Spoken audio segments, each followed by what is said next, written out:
Empires don't fall the moment enemies arrive. They fall when warnings stop being heard. This is the story of the border that failed China. For generations, China relied on an invisible shield, its frontier system. Watchtowers, signal fires, garrisons, and messengers formed a vast network stretching across mountains, deserts, and grasslands. When danger approached, smoke rose, fires burned, armies moved.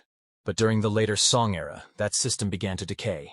Funding was redirected inward, border troops were paid late, garrisons shrank, watchtowers were left unmanned. Reports from frontier commanders were ignored or delayed by officials far from danger. At first, nothing seemed wrong. Caravans still passed. Trade continued. The silence felt like peace. But silence can be deceptive. Raiding parties began testing the borders. Small attacks, livestock stolen, villages burned. Each incident was dismissed as minor. Officials feared overreacting more than underreacting.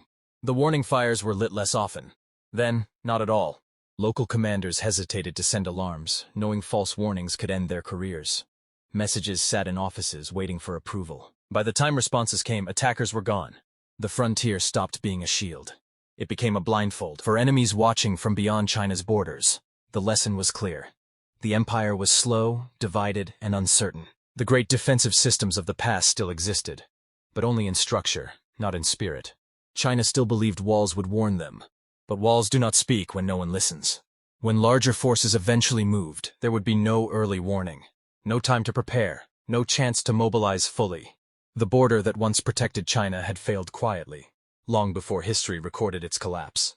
By the time the fires should have burned, the night was already full of enemies. You're watching Dynasty of Secrets.